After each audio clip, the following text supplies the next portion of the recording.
हम सब जानते हैं कि भारत 15 अगस्त 1947 को आजाद हुआ। लेकिन क्या आपको पता है, अंग्रेजों का असली प्लान कुछ और था। इस बात का खुलासा खुद ब्रिटिश इंडिया के आखिरी वायसराय लॉर्ड माउंटबेटन ने किया।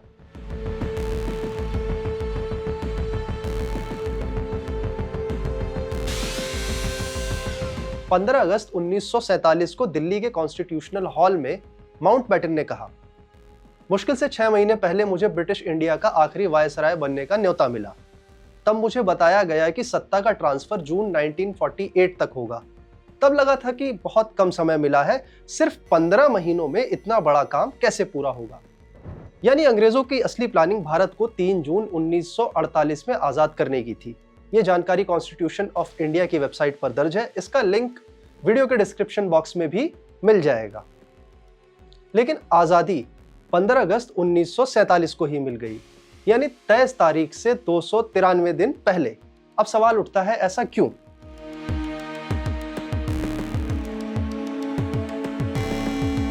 इस वीडियो में हम आपको इस सवाल का जवाब भी देंगे और भारत पाकिस्तान बंटवारे का इतिहास भी बताएंगे। वीडियो के अंत में आपके लिए 5 की पॉइंट्स भी मिलेंगे जो आपको किसी भी एग्जाम में हेल्प करने वाले हैं।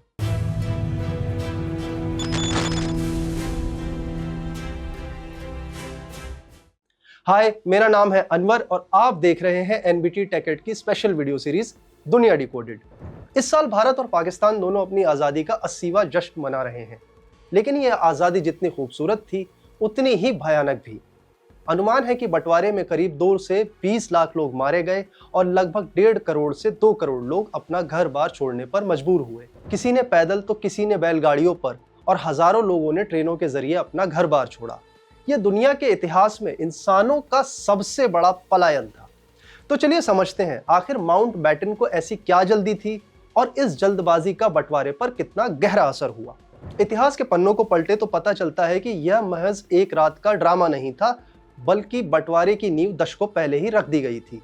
दरअसल 1857 के विद्रोह के बाद अंग्रेजों को मालूम चल चुका था कि भारतीय एकता के आगे उनकी एक नहीं चलने वाली है। भले ही अंग्रेजी हुकूमत ने भारतीयों की आवाज को दबा दिया था, लेकिन आजादी की मांग धीरे धीरे सुर पकड़ रही थी। नतीजा ये निकला कि 1858 से ब्रिटिश क्राउन ने ईस्ट इंडिया कंपनी के हाथों से भारत की बागडोर अपने हाथों में ले ली। ब्रिटिश क्राउन ने भारत की बागडोर हाथ में लेते ही फूट डालो और राज करो की रणनीति अपनाना शुरू कर दिया। इतिहासकारों के अनुसार ब्रिटिश राज में भारत की करीब 75 से 80% आबादी हिंदू थी, जबकि मुस्लिम आबादी करीब 20 से 25%। अपनी हुकूमत को सुरक्षित रखने के लिए अंग्रेजों ने समाज में धर्म के आधार पर गहरी दीवार खड़ी करना शुरू कर दिया।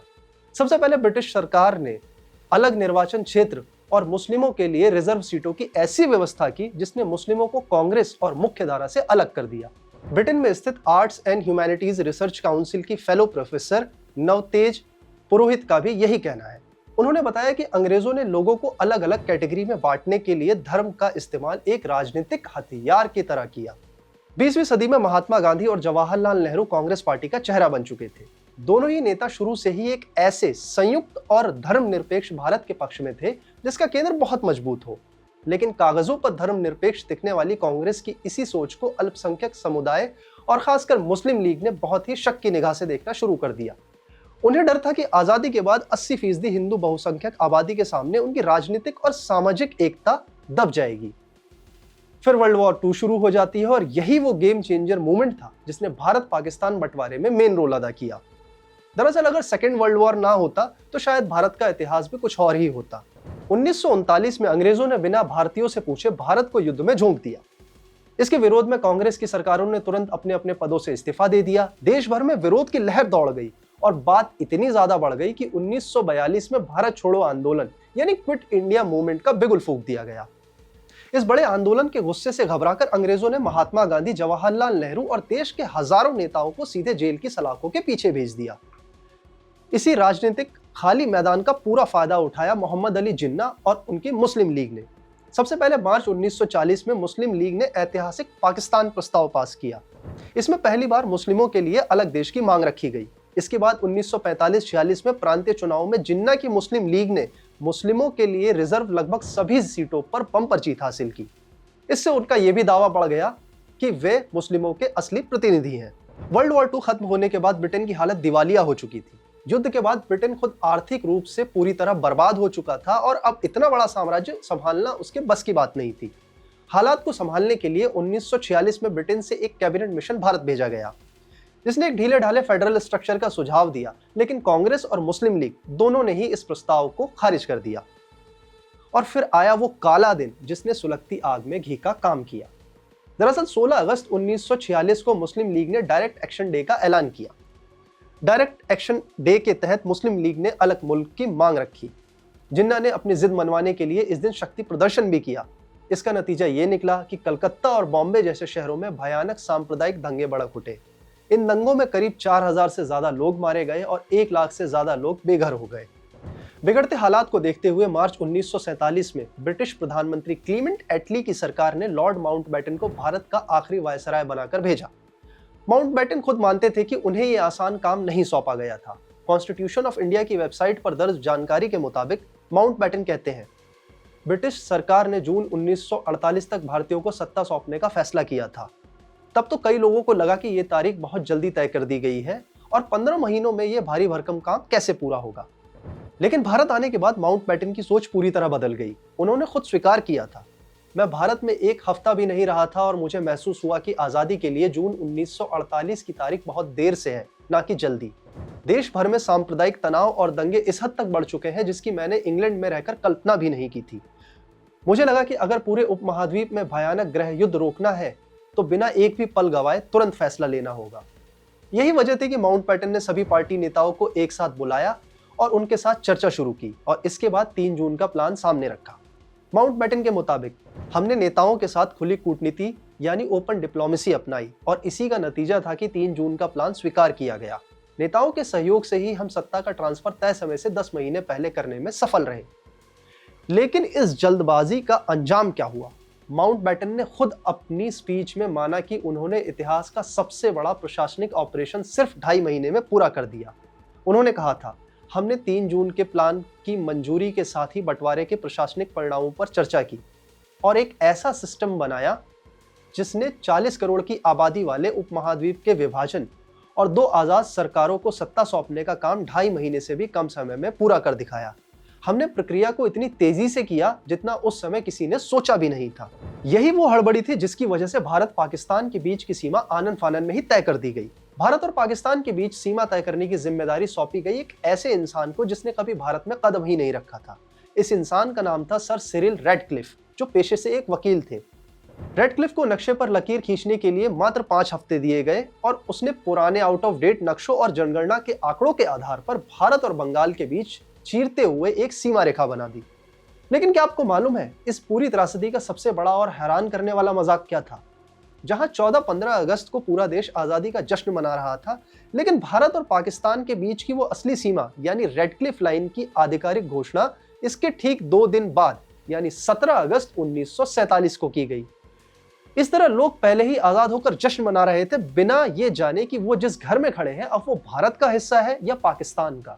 भारत पाकिस्तान का बॉर्डर जो सिर्फ कागज पर खींचा गया था वो जमीन पर उतरते ही खून की लकीर बन गई।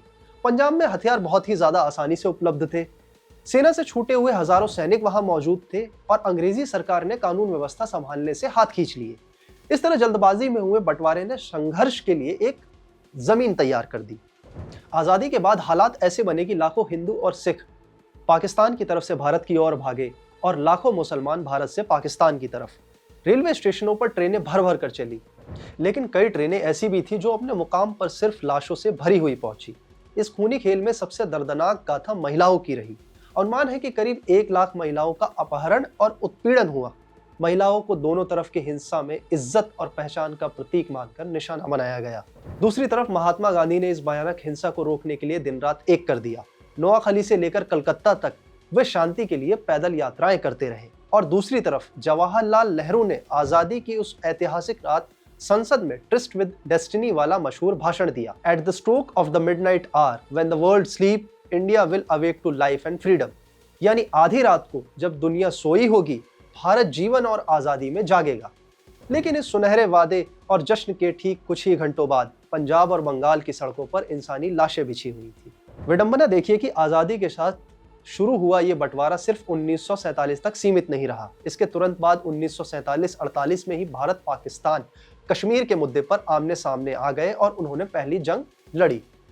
आज आज़ादी के 80 साल पूरे होने के मुहाने पर खड़े होकर जब हम पीछे मुड़कर देखते हैं तो हम पाते हैं कि कश्मीर आज भी एक अनसुलझा फ्लैश पॉइंट बना हुआ है। दोनों देश न्यूक्लियर हथियारों से लैस हैं और उस खूनी विभाजन का साया आज भी दक्षिण एशिया के 1 अरब से ज्यादा लोगों की जिंदगी पर मंडरा रहा है। अब आते हैं एग्जाम के लिए सबसे जरूरी उन 5 पॉइंट्स पर जिन्हें आप अपने नोट्स में शामिल कर सकते हैं, ताकि जब भारत पाकिस्तान बंटवारे से जुड़े सवाल पूछे जाएं तो आपके पास उनके जवाब भी तैयार हो। सबसे पहले बात करते हैं पॉइंट नंबर 1 की, पाकिस्तान प्रस्ताव। मुस्लिम लीग ने मार्च 1940 में लाहौर अधिवेशन में पाकिस्तान प्रस्ताव पास किया, जो मुस्लिमों के लिए अलग देश की पहली औपचारिक घोषणा थी। Point number 2, cabinet mission. British हुकूमत द्वारा सत्ता का पीसफुली ट्रांसफर और एक फेडरल स्ट्रक्चर के लिए 1946 में कैबिनेट मिशन भारत भेजा गया, जो सफल नहीं हुआ। इसके बाद ही विभाजन का रास्ता जरूरी हो गया। अब बात करते हैं पॉइंट नंबर 3 की, डायरेक्ट एक्शन डे। मुस्लिम लीग द्वारा अलग देश की मांग के समर्थन में 16 अगस्त 1946 को डायरेक्ट एक्शन डे घोषित किया गया था, जिसके चलते कलकत्ता और बॉम्बे में बड़े पैमाने पर दंगे भड़के। पॉइंट नंबर 4, माउंटबेटन प्लान और रेडक्लिफ लाइन। 3 जून 1947 को माउंटबेटन द्वारा आजादी की तारीख को आगे बढ़ाया गया। वहीं भारत और पाकिस्तान के बीच की सीमा रेखा तय करने का काम ब्रिटिश वकील सर सिरिल रेडक्लिफ को सौंपा गया। उन्होंने रेडक्लिफ लाइन की घोषणा 17 अगस्त 1947 को की थी।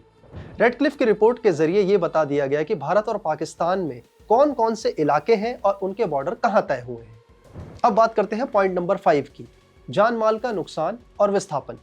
विभाजन के दौरान इतिहास का सबसे बड़ा सामूहिक पलायन हुआ, जिसमें अनुमानित तौर पर 2 लाख से 20 लाख लोगों की जान गई और 1.5 करोड़ से 2 करोड़ लोगों को विस्थापित होना पड़ा। इतिहास के इस पन्नों के बीच एक सीख मिलती है, नफरत और जल्दबाजी में लिए गए फैसले पीढ़ियों तक लोगों को दर्द देते हैं। कमेंट में जरूर बताइए आपको क्या लगता है, क्या भारत पाकिस्तान का बंटवारा टाला जा सकता था या इसका होना लिखा ही हुआ था। वीडियो पसंद आया हो तो इसे लाइक और शेयर कीजिए और ऐसे ही डीप एनालिसिस वाले टॉपिक को समझने के लिए बेल आइकॉन दबाना मत भूलिए।